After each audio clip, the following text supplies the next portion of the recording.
So then we can begin with 145. So just to recap, till now the story is just that Vasistha is telling Janaka's story to Janaka, and it is his story of instant enlightenment. Yeah, how Janaka achieved instant enlightenment when he just heard the song of the sages. An inner inquiry began in him.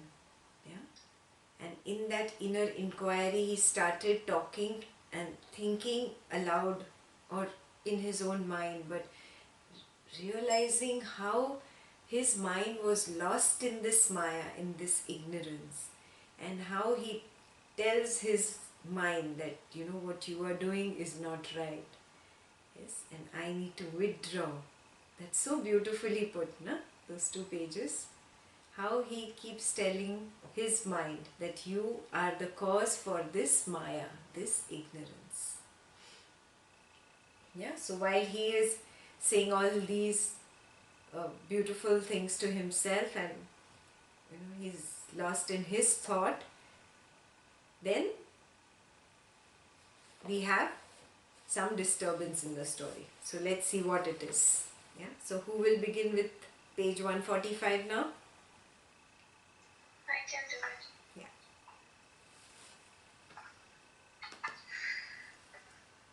Vasistha continued.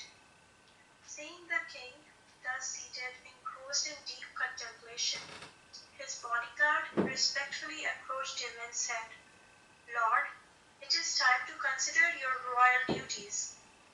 Your Majesty's handmaiden awaits your pleasure. Having prepared your perfumed bath, the holy priests await your arrival in the bath chamber to commence the chanting of the appropriate hymns. Lord, arise and let what has to be done. For noble men are never unpunctual or negligent. Ignoring the bodyguard word, King Janaka continued to muse. What shall I do with this court and the royal duties when I know that all these are ephemeral? They are useless to me. I shall renounce all activities and duties and remain immersed in the bliss of the self. O mind, abandon your cravings for self-pleasures, so that you may be rid of the miseries of the repeated old age and death. Whatever be the condition in which you hope to enjoy happiness, that very condition proves to be the source of unhappiness. Enough of your sinful, conditioned, pleasure-seeking life. Seek the delight that is natural and inherent in you. Okay. So, while he was contemplating all these lovely things, yeah, his bodyguard comes and disturbs him. Yeah, but he goes back to his contemplation. Yeah, not that he is ignoring his duties, he is just completing his contemplation. And so beautifully it is said that how he speaks to his own mind. He says, O mind, abandon your craving for sense pleasures. Yeah. So your craving for sense pleasures is nothing but raga and dvesha. Yes. So he's saying, abandon both of these. Yeah. Only raga is not craving, guys. Even dvesha is craving. I do not want this to happen is a craving. Yeah. Or I do not like this person is a craving. So both raga and dvesha come under craving of sense pleasure. So he's telling his mind that you abandon that so that you may be rid of the miseries of repeated old age and death. We've done in the karma session the raga and dvesha. Yeah, these collect in your karma bag, they form impressions, and the strongest impression, whether it is a raga or dvesha, it doesn't matter, the strongest impression leads to birth. Yes, when you go through your life, you know, with all those bag of impressions, you go through old age and then you go through death. So the entire cause of this was that particular raga or dvesha, which was the strongest impression. Got it? So he's just saying this entire thing in one single sentence over there. Whatever be the condition in which you hope to enjoy happiness, that very condition proves to be the source of unhappiness. How? Because wherever the mind wants something, or it rejects something, that creates the impression, and that impression again leads to that same cycle of birth and death and birth and death. Yeah. So whatever you crave for happiness, O mind, that finally becomes your cause for unhappiness. Recognize this. Yeah, let it be the most beautiful woman in the world, or the most handsome guy, or the most wonderful thing that you can run after. Yeah. Or a situation like name or fame or status in society, whatever it is that you're running after, yeah, that will result in your unhappiness in the long term. Yeah. This is what he's telling his mind. So abandon desire altogether. Completely drop it, he's saying. Enough of this sinful, conditioned, pleasure-seeking life. Seek the delight that is natural and inherent in you. Yeah? And what is the delight that is natural and inherent in us?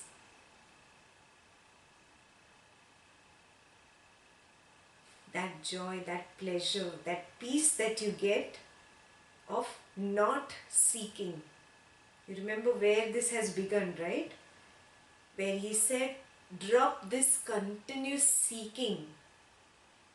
Yeah? The seeking in the mind is the cause of misery. Yeah? That's where Vasistha had started talking, and then it went into this story. Got it? So I'm just helping you connect with where it began. So he's saying, drop this seeking.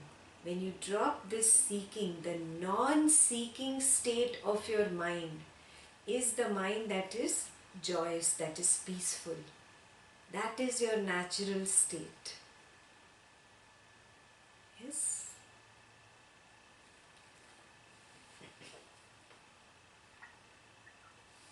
So far clear, no? Yeah? Okay. You can continue, Charu. Seeing that the king was silent, the bodyguards became silent too. What shall I seek to gain in this universe? On what eternal truth in this universe shall I rest with a confidence? What difference does it make if I am engaged in ceaseless activity or if I remain idle? Nothing in this world is truly enduring in any case. Whether active or idle, this body is impermanent and ever-changing. When the intelligence is rooted in the equanimity, what is lost and how? I do not long for what I do not have, nor do I desire to abandon what has come to me unsought. I am firmly established in the self. Let what is mine be mine. There is nothing that I should work for, nor is there any meaning in inaction. Whatever is gained by action or by inaction is false. When the mind is thus established in the desirelessness, when it does not seek pleasure, in the body and its limb perform their natural functions, action and inaction are of equal value or meaning. Hence, let the body engage itself in its natural functions. Without such activity, the body will disintegrate.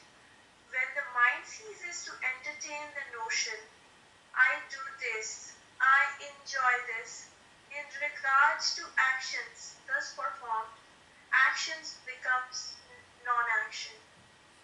So beautiful, na? So beautiful, na? He's telling you the same thing that Ashtavakra had told you. Remember? Yeah? We'll read it again. What shall I seek to gain in this universe? On what eternal truth in this universe shall I rest with confidence? Yeah, because everything in this universe is temporary. Yeah, nothing is going to last because it is nothing but my dream. I am just dreaming. Yes, and a dream has a limited time span, and anything that has a limited time span is temporary. It's not real. Yeah? So if something is so temporary, how can I rest my confidence in anything? Got it?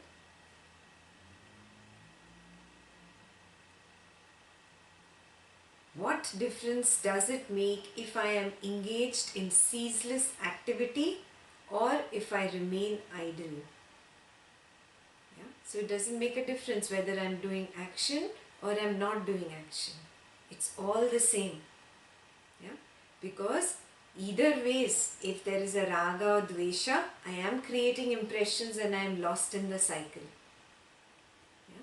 So till the time I am in doership, I will create karma.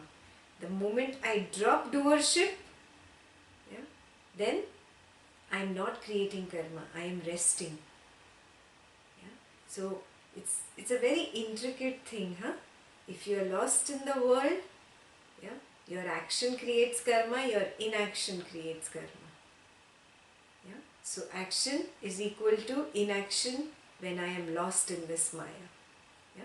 When I rest in the self, when I drop all doership, yeah, then also action does not create any karma and inaction does not create karma. Again, action equals to inaction. Got it, or did I go too fast?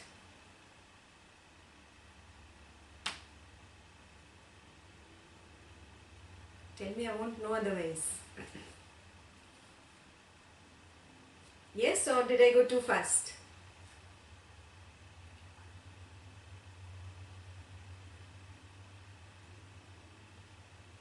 Okay, good.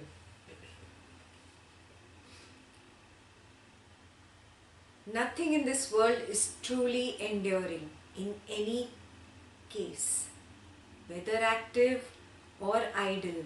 This body is impermanent and ever changing.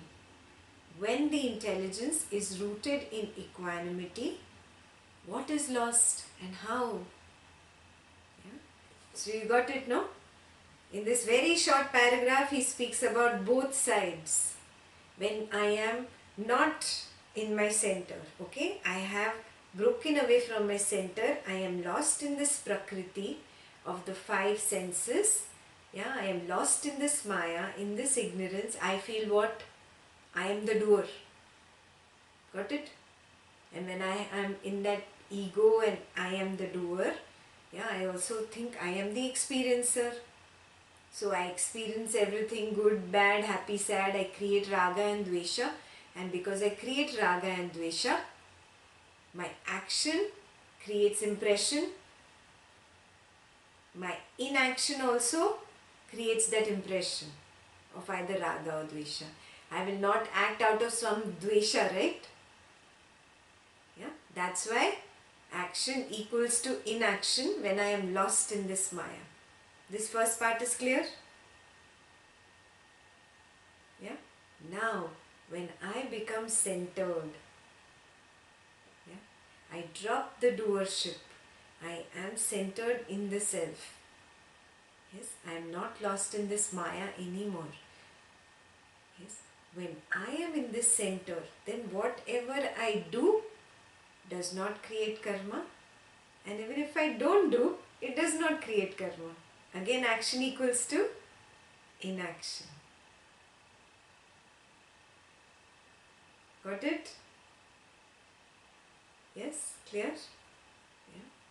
But where is the better one? Lost in the prakriti or the one centered?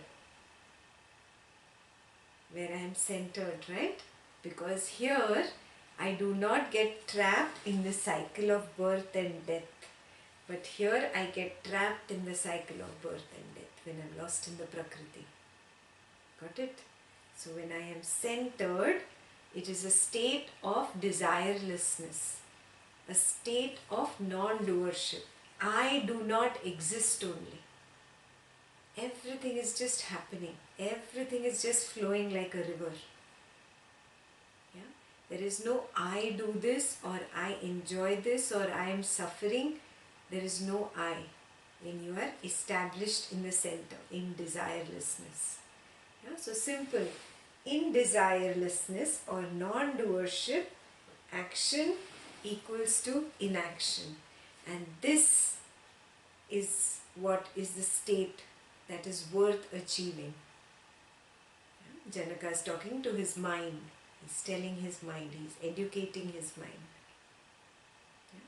This is where you need to come. Yeah? You may come to this state when you are lost in this Prakriti also. But it will still create this cycle of birth and death. To get out of this cycle of birth and death, the only way is where? In non-doership, in desirelessness. Yeah?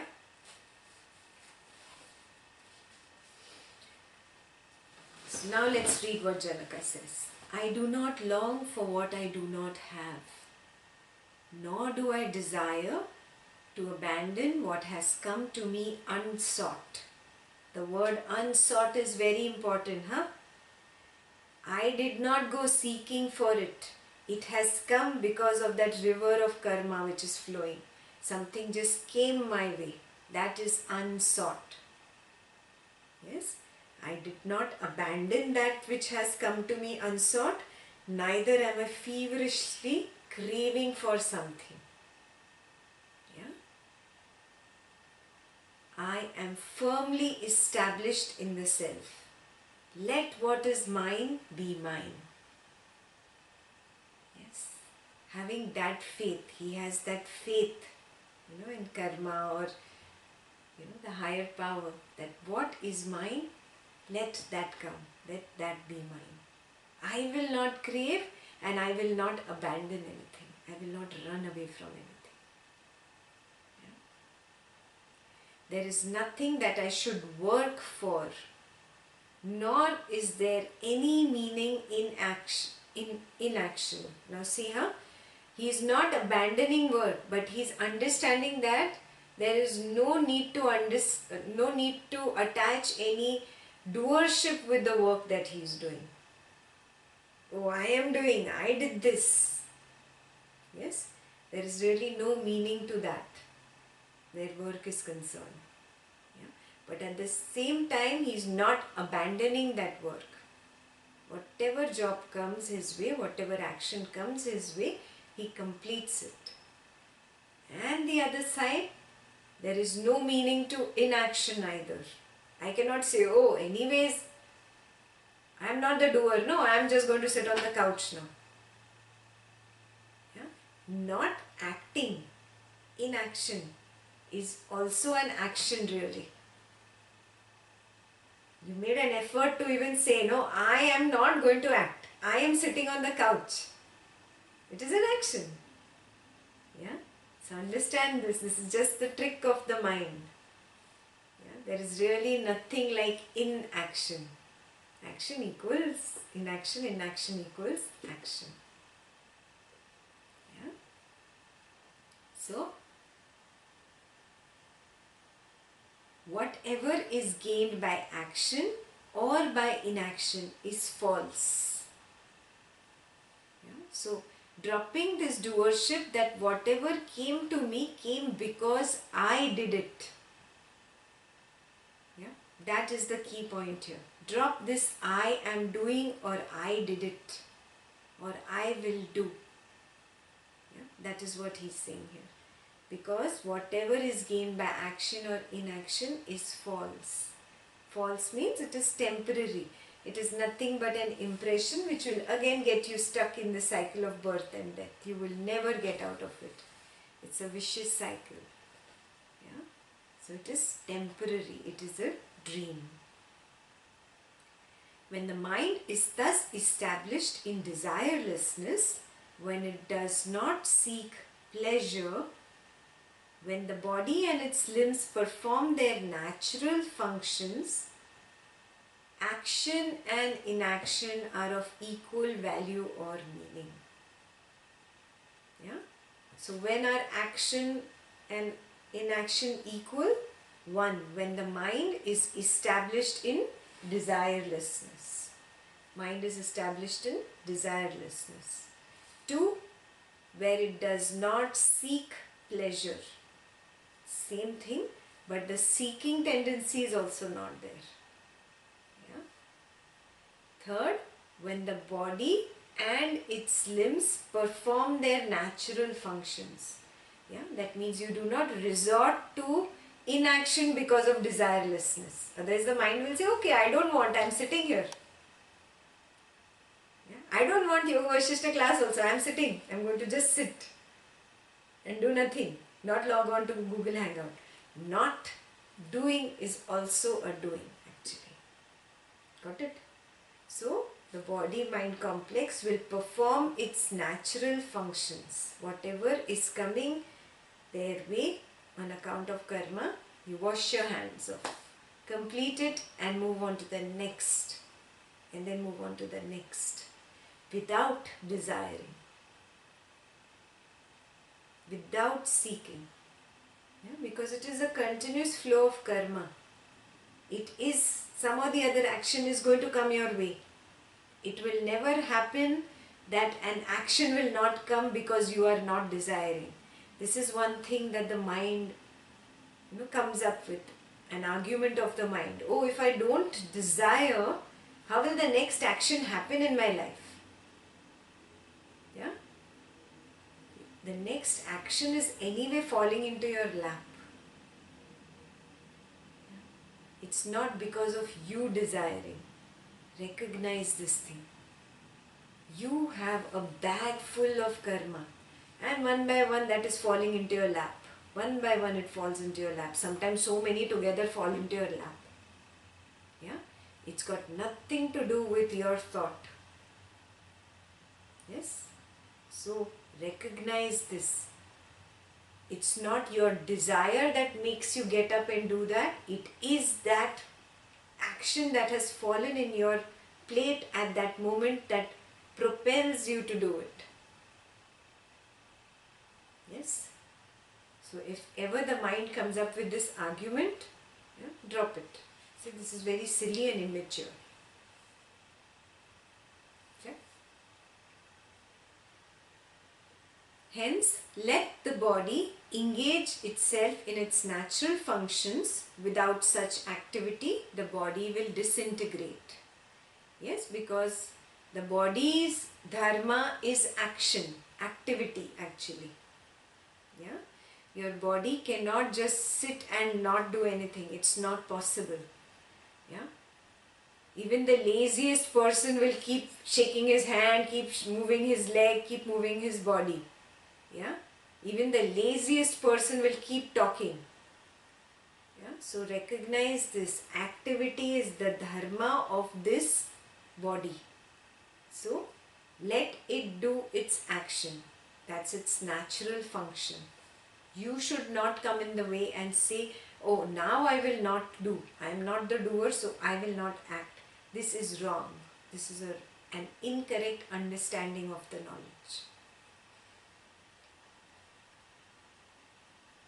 When the mind ceases to entertain the notions, I do this and I enjoy this, in regard to the actions thus performed, then only action becomes non-action. Yes. So when you drop doership, I am doing, and I am experiencing also. Both you have to drop. You cannot say that, everything karma is doing or God is doing or the higher consciousness is doing and I am suffering. That also does not work. Yeah, Ashtavakra also said the same thing, remember? Yeah, both doing and experiencing. You have to drop. Let go.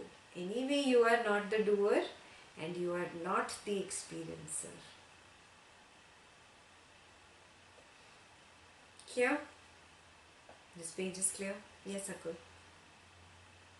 You'll have to unmute and speak.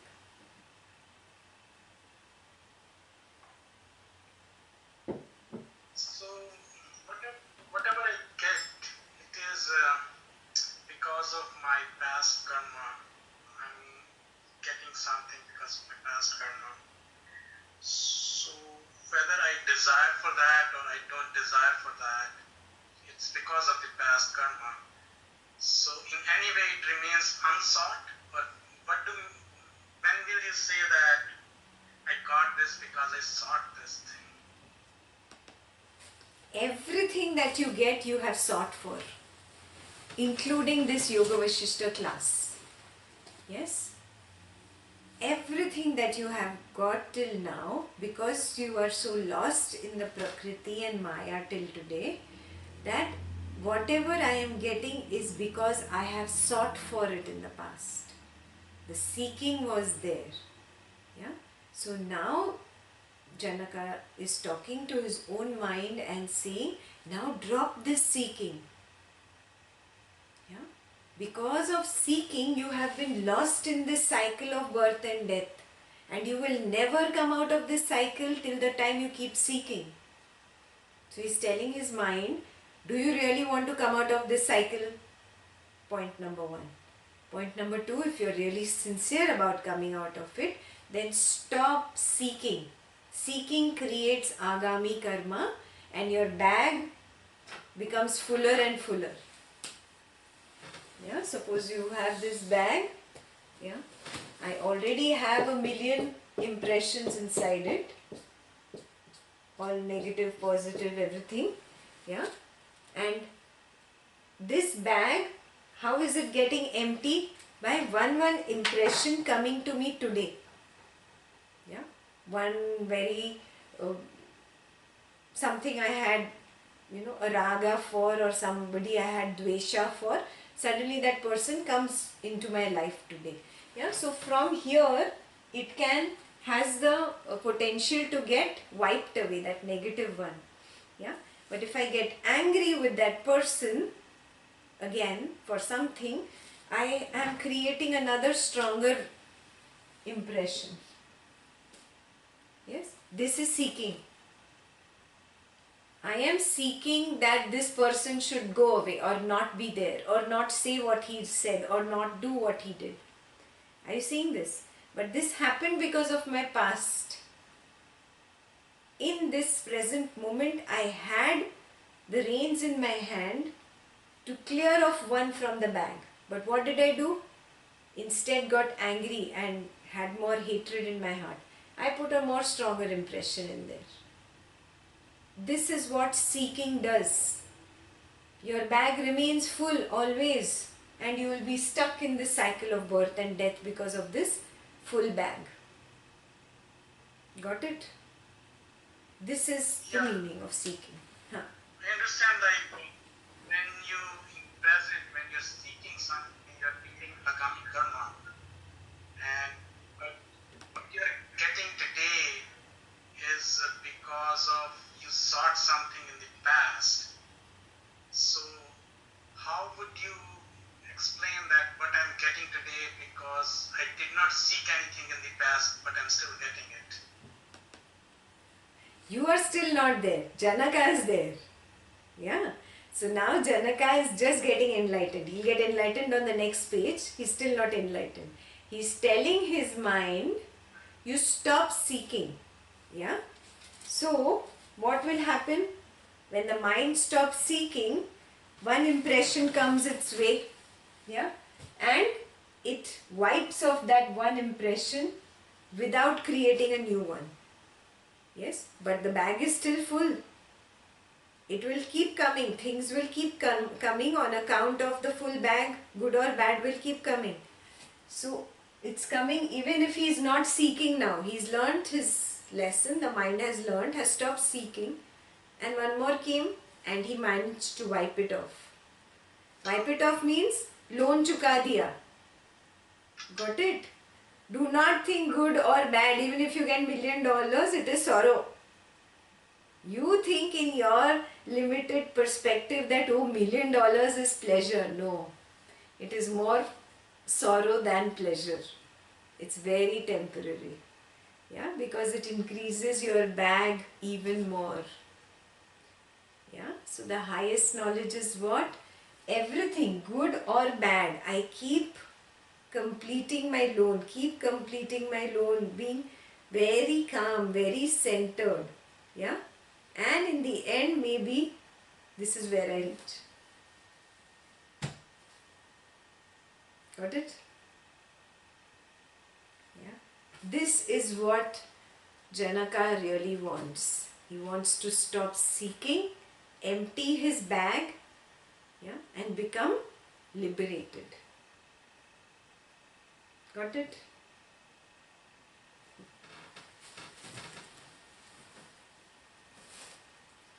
Clear? Can we go ahead? Okay. Let's go to page 146. Who will read now?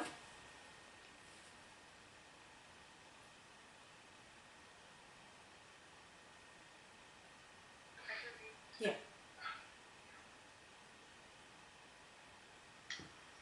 Vasistha continued. Reflecting thus, King Janaka rises on the horizon and began to engage himself in the royal duties without any attachment to them. Having abandoned all concepts of the desirable and the undesirable, freed from all psychological conditioning and intention, he engaged himself in spontaneous and appropriate action, as if in deep sleep, though wide awake. He performed the day's tasks including the adoration of the holy ones, and at the conclusion of the day he retired to his own seclusion to spend the night in deep meditation, which was easy and natural to him. His mind had naturally turned away from all confusion and delusion and had become firmly established in equanimity and when he rose in the morning. King Janaka, thus reflecting in his own... Wait, let me complete that. Okay. So, here it's very beautifully described. Yeah, when you reach that stage where an inner inquiry, yeah, leads to a state where natural equanimity starts happening. Yeah, so this is a stage where very close to enlightenment but not yet there. Just at the door of enlightenment. It's so beautifully described. Yeah, how did he start doing? Let's look at the third sentence. Having abandoned all concepts of the desirable and the undesirable, freed from all psychological conditionings and intention, he engaged himself in spontaneous and appropriate action, as if in deep sleep, though wide awake. What does this mean? He abandoned all raga and dvesha. I want, or I don't want. Everything. Yes, abandon them. Abandoned as in, because it is the tendency of the mind, it will come up, but ignoring it. Like a small kid keeps cribbing, mummy, toy, I want this toy. You just ignore, right? That way. The mind might come up with a raga or a dvesha and he just abandoned that. Yeah? So, having abandoned all concepts of the desirable and undesirable. Yeah? He dropped, I like this and I dislike this. Desirable and undesirable.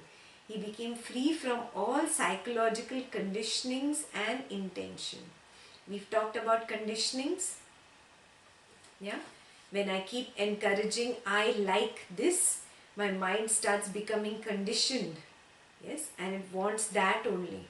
It craves for that only. Then a possessiveness towards that happens, and then, obsession towards that happens. Yeah, If it hates something, an aversion towards that starts happening. This is all conditioning. Yeah? So he let go all these psychological conditionings towards his like and dislike also. And intention. Intention is what? Intention is a thought in the mind, I want. Yeah? Or I don't want. Simple. Even that he dropped. Yeah? Understand, every word is really potent here. Yeah? So he dropped all this and he engaged himself in action.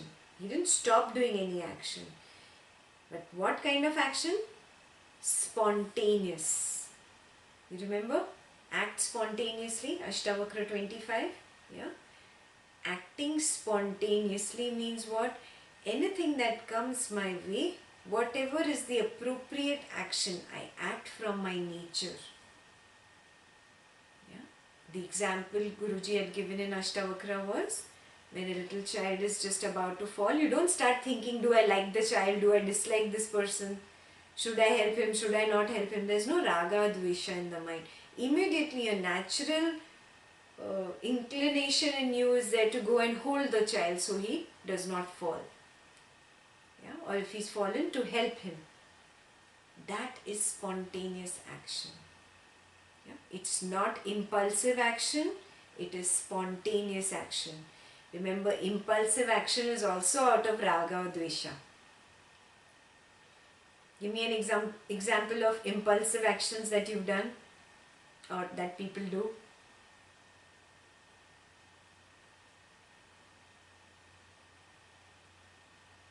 Give me. A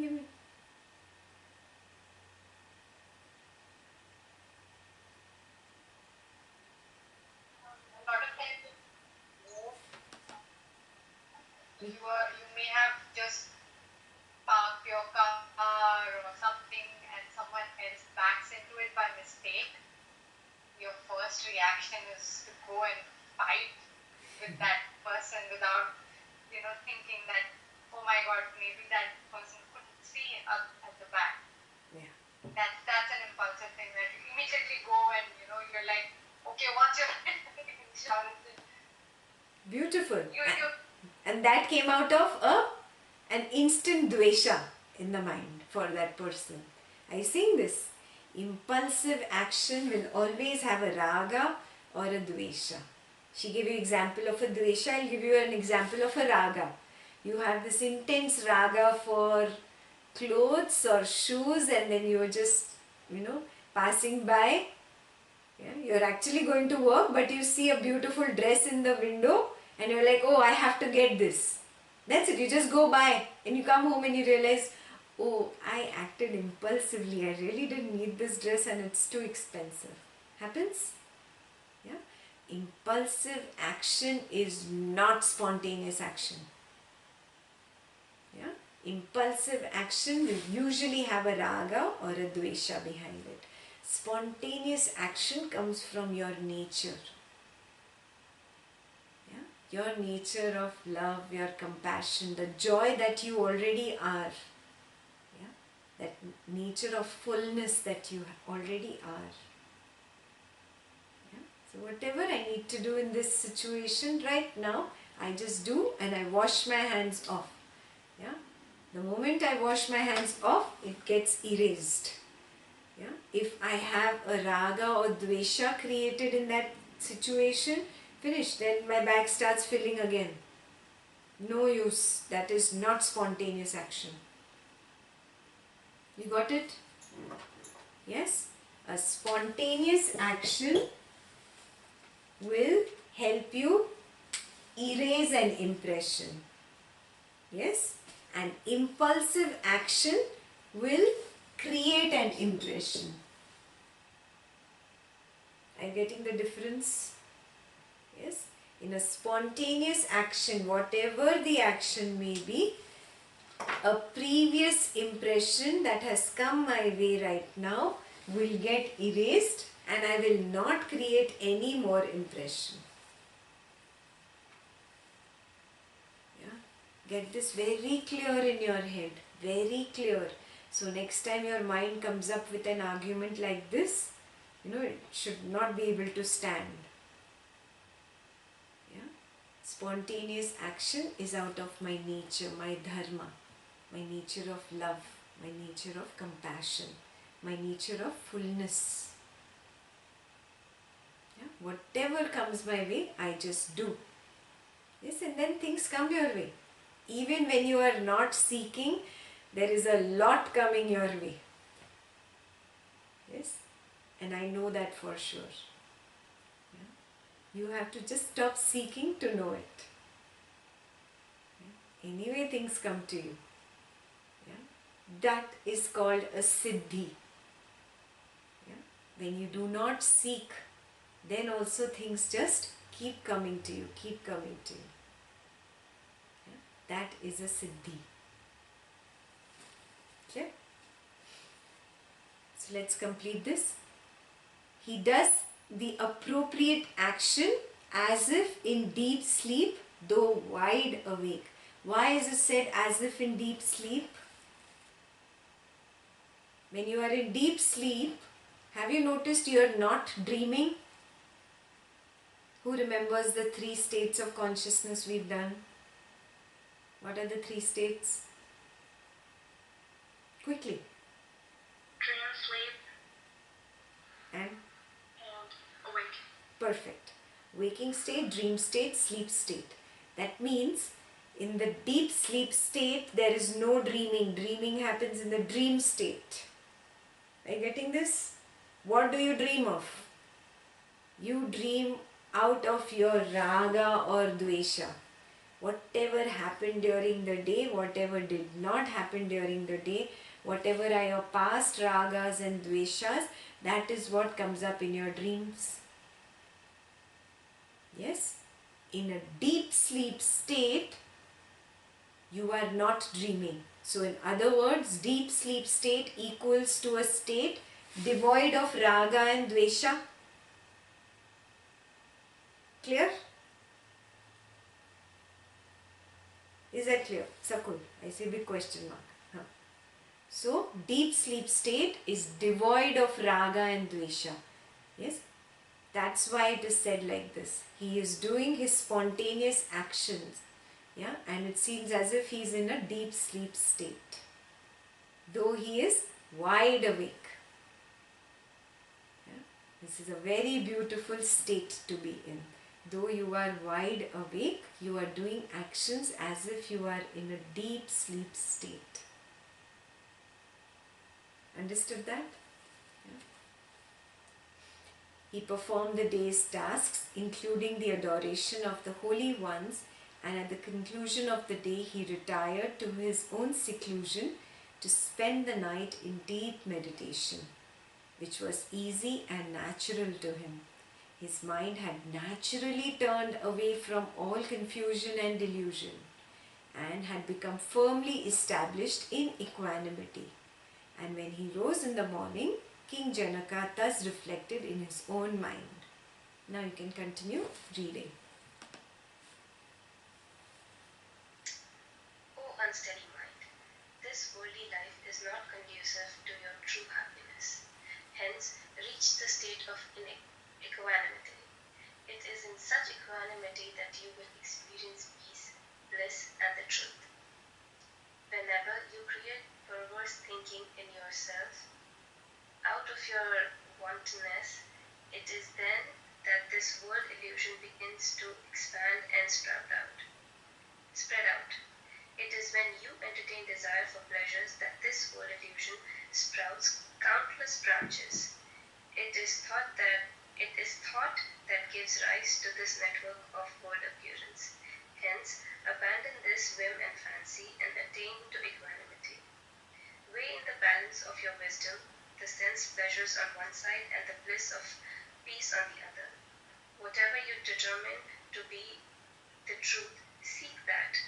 Give up all hopes and expectations, and freed from the wish to seek or to abandon, roam about freely. Let this world appearance be real or unreal. Let it rise or set, but do not let its merits and demerits disturb your equanimity. real relationship with this world appearance. It is only because of your ignorance that such a relationship has appeared in you. O mind, you are false, and this world appearance is also false. Hence, there is a mysterious relationship between you two, like the relationship between the barren woman and her son. If you think that you are real and that the world is unreal, how can a valid relationship exist between the two? On the other hand, if both are real, where then is the justification for exaltation and sorrow? Hence, abandon sorrow and resort to deep contemplation. There is not here in this world which can lead you to the state of fullness. Hence, resolutely take refuge in courage and endurance and overcome your own waywardness. This is a very beautiful paragraph, huh? Again, he is talking to his mind. Now, this is a state of inquiry. Yeah, you remember all the scriptures say that you need to go to holy men. You need to, have a master. But what is the final thing? Is this self-inquiry. Yeah, this being able to understand this from within and telling your mind or training your mind, steadying your mind. Yeah, this is what he is doing. This is Janaka's self-inquiry. He says, O unsteady mind, this worldly life is not conducive to your true happiness. Yeah. Hence, reach the state of equanimity. It is in such equanimity that you will experience peace, bliss and the truth. Yeah. What does this mean? Till the time you are lost in this world, it is not conducive to your happiness, because anything that is in this world is temporary. Yeah. You may become a millionaire, a billionaire, a trillionaire. Yeah. Then also it is temporary. Yes. And with all that wealth also comes a lot of stress and tension and all the other problems. Yeah. It's not that a billionaire is very, very happy compared to a simple person who, hardly makes any money. Yeah? Happiness is not in the money. Happiness is not in having 10 relationships, 20 people loving you. Yeah? Happiness is not in things. It's not in possessing this thing and that thing and possessing a house and car. You may think that this is what will give me pleasure, but that is very temporary. Wake up to this. Really wake up to this. Till the time you don't have food, you crave for the food. Yeah? Once you have eaten food, have you noticed you don't crave for it anymore? Yeah? You forget the importance also of food. Yes, it is exactly the same thing. When you get everything that you desire, all those handsome guys and beautiful women and all the money and all the gadgets in the world or whatever you run after, all the name and fame, yeah, even after you get all that, you will not get happiness, O mind. Because all that creates impressions of raga and dvesha, and it will keep you stuck in the cycle of birth and death. And till the time you're stuck in the cycle of birth and death, you can never attain peace or equanimity. Yeah, that peace is the liberation from this cycle. Yeah, so do not seek your happiness here. He's telling his mind. Got it? That is the main sutra which is on the top of the page also. Whenever you create perverse thinking in yourself out of your wantonness, it is then that this world illusion begins to expand and spread out. Wantonness, you understand, no? I want. Wantonness. Yeah? I don't want. This is also wantonness. Yeah? So, how do you create your world illusion? How does it spread? How does your Maya become bigger and bigger? Your ignorance becomes bigger and bigger by you thinking And raga or dvesha is thinking or wanting. Got it? The more raga and dvesha you have, the more you are stuck in wantonness. Want. And that is how this world of yours expands. Do you get it? Yeah. Do you understand the expansion of the world?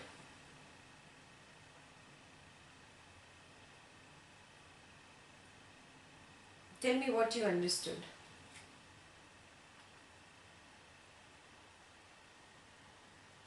How does your world keep on increasing? Tell me. Did you get this part? More cravings arrive. How? Yeah, okay. I have a lot of cravings or I have a lot of aversion. How does that increase my world?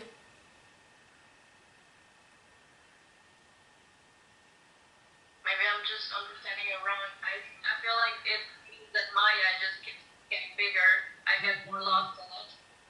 Yes, perfect. And how does it happen now? Theoretically, tell me. When I arise, Yeah, so then what happens? Senses arise. No, you're going back to the beginning. He's talking about now in this moment. Your world spreads out because of your thinking and craving.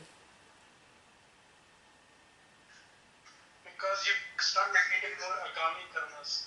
Perfect. That is the point. The more I think, the more I have raga and dvesha, I just add to this bag, and this bag goes on increasing.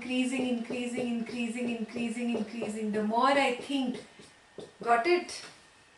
My world goes on expanding, no? Ad infinitum, I continue doing this, I will be stuck. My world keeps expanding and spreading out. Are you getting this? These impressions means what? All these are going to come my way. Are you getting it? If you remember very carefully, Guruji said in Ashtavakra, you already have what you seek. And whatever you seek has to come your way. There is no other way. Yeah? It comes your way, whatever you seek. That is why Vasistha says, drop this seeking, because this keeps on increasing and forever you are stuck in the cycle of birth and death because of this bag. This bag leads to this. Are you seeing this? Yeah? That is how your world keeps on increasing and spreading out. The Maya keeps on increasing and spreading out because each of this impression is going to come back to you. Yeah? If you really understand this intricately, it means that weigh every single thought of yours. Because every single thought of yours can increase your bag. Every single thought, every single word you speak, every single action that you do, weigh it. Yeah? Weigh it. Yeah? What am I doing? Is this out of raga and dvesha? This moment I let go of this raga and dvesha. This moment I let go. Got it? That's what he's saying here. Every little thought, your perverse thinking expands your world, he's saying. Yeah? Now look at the next sentence. It is when you entertain desire for pleasures that this world illusion sprouts countless branches. These are the countless branches and they keep on increasing, these impressions. And all this is going to come to me. One by one, it is all going to come to me. Yeah? So it is only my desire that is doing this to me. My seeking is doing this to me. Yeah? It is thought that gives rise to this network of world appearance. Yeah? So everything that is in my world today I have created it through thought in the past of this lifetime or the previous lifetime. I am responsible for this world network around me.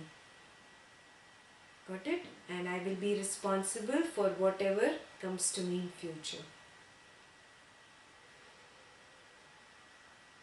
Hence, abandon this whim and fancy and attain to equanimity. Whim and fancy, I want this, I like this is good, I don't want this. It should be the way I want only. This is a whim, this is a fancy. Yeah? Weigh in the balance of your wisdom the sense pleasures on one side and the bliss of peace on the other. Yeah? You weigh and you see, what do you want really? Is peace more important for you? Yeah? Or is sense pleasures more important for you? Weigh the two and you decide. Yeah? Whatever you determine to be the truth, seek that. Yeah, if you think peace of mind is higher than the sense pleasures, then seek the peace. And the only way is dropping raga and dvesha so you don't come back into the cycle of birth and death. That is the only way to attain peace. There is no other way to attain peace. It's either or. You cannot have both. There are people who say, oh, can I still be in raga and dvesha, want all this and also have peace? It doesn't work like that. Yeah? They are opposite sides. Yeah? Completely opposite. It's either or. Give up all hopes and expectations, and freed from the wish to seek or to abandon, roam about freely. Yeah? So drop this I want and I don't want this. Drop this thought only from your mind. What is. I am just going to be with what is. Yeah? Disaster has come my way, so be it. It's okay. Pleasure has come my way, good, so be it. It's okay. Everything, it's okay. Yeah? That is what he's telling you to do here. Drop all hopes and expectations. Let this world appearance be real or unreal. Let it arise or set. But do not let its merits and demerits disturb your equanimity. Yeah? Don't worry about anything good or bad that comes your way. Yeah? Just be with what is, he's saying. For at no time do you have a real relationship with this world appearance. It is only because of your ignorance that such a relationship has appeared in you. O mind, you are false and this world appearance is also false. Hence, there is a mysterious relationship between you two. Yeah? Like the relationship between the barren woman and her son. Yeah? It's all a dream. This entire situation is a dream. You are a dream, I am a dream. So the mind is also a dream. How can it be real? It is all a dream. Yes, it is all unreal. Yeah? And so beautifully described the relationship between the mind and this world is similar to the relationship between a barren woman and her son. Barren woman, you understand, no? A woman who cannot have a child. She is barren. Yeah? So she cannot have a son. Yeah? What an example, no? A barren woman cannot have a son. That relationship exists between the mind and this world appearance, this Maya.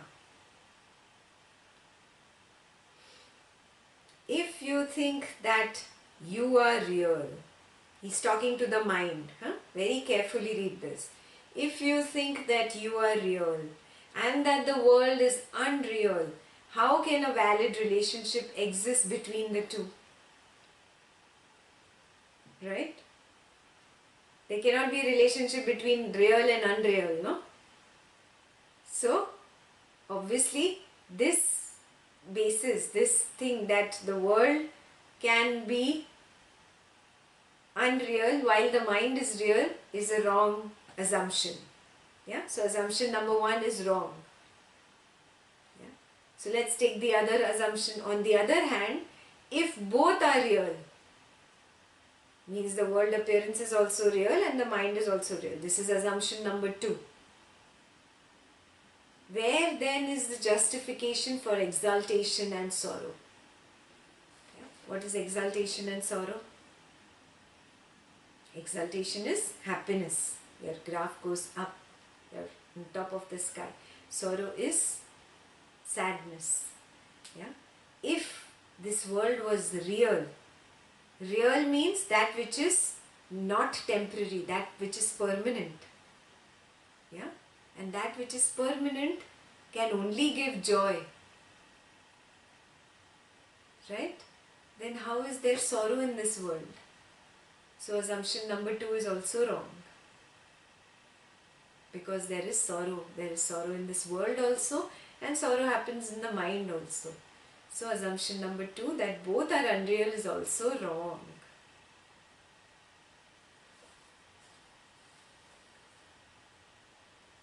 Yeah. That both are real, this assumption is wrong. Hence, abandon sorrow and resort to deep contemplation. He's telling his mind to sit and contemplate now. There is not here in this world which can lead you to the state of fullness. Yeah? Not a single thing in this Maya, in this Prakriti, can give you the sense of fullness. Not money, not relationships, not name, not fame, not recognition, not appreciation, nothing. Yeah? 100 children, yeah? Whatever, relationships, all the beautiful women in the world are yours, still you will not feel that fullness. Yeah? Whatever your mind craves for, recognize that. Yeah? He's telling the mind, contemplate on this. Nothing in this world can give you this fullness. Hence, resolutely take refuge in courage and endurance and overcome your own waywardness. Yeah? Resolute, a firm decision, firmly. Yeah? Become firm with yourself and firm and be courageous. You have to be courageous to let go of raga and dvesha, no? They keep popping up. From anywhere they just pop up. A raga will pop up, a dvesha will pop up. Yeah? You need that courage to again and again drop it, again and again let go. Yeah? Again and again open your fists. Yeah? So he's telling the mind, become courageous. Yeah? And this actually Vasistha is telling you. All this was for you. You sit and contemplate. Yeah? You sit and think how much you are lost in this world, how much you are still lost in raga and dvesha. Yeah? For so many years you have been listing down your raga and dvesha. Today again do that exercise. And compare it to your first list I think you made 2 or 3 years ago. Are you still stuck in raga and dvesha? Yeah? Ask yourself. Contemplate on this.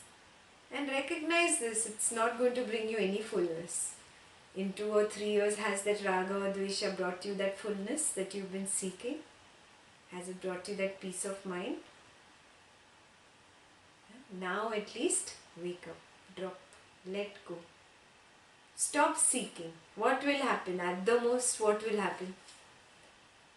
Next day's action will not happen, no? According to the mind's argument. Okay, let's see. Let us see. Let the world stop. Challenge your mind. Okay, let's see. Let the world stop.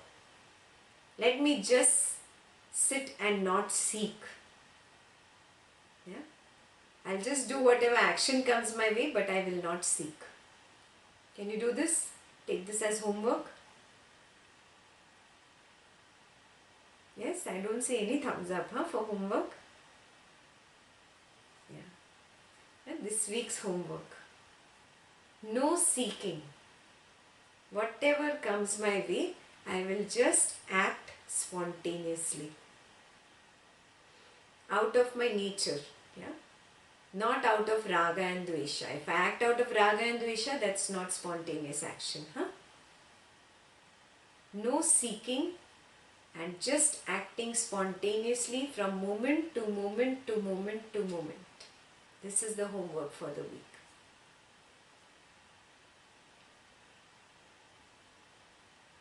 Yeah, and you can read the next page. Next page is where he becomes enlightened. Yeah. It's a very beautiful page as well. So just read one page, page number 147. If you have questions, you can send me an email. Yeah, but it's pretty simple, the next page.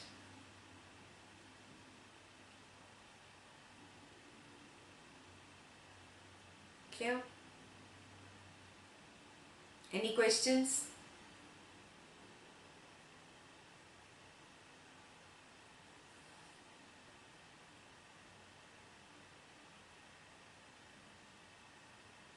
No? Okay. So I'll see you next week. Until then, spontaneous action. Even if you're enjoying, you're going on a vacation for 2-3 days, spontaneous, moment to moment to moment. Yeah? Whatever is, I will just be with what is. Yes? And no seeking in the mind. Yeah? The seeking will come. It's not that it will not come. It's the habit of the mind, no? A raga will come. A dvesha will come. I just recognize it and drop. Let go. Let go. Let go. Don't add fuel to the fire. That is called not seeking. Got it? Yeah? Don't nurture that raga or dvesha. Let it drop. Let it drop. Yes? Constant practice. Yeah? And I'll see you next week. Jai Gurudev.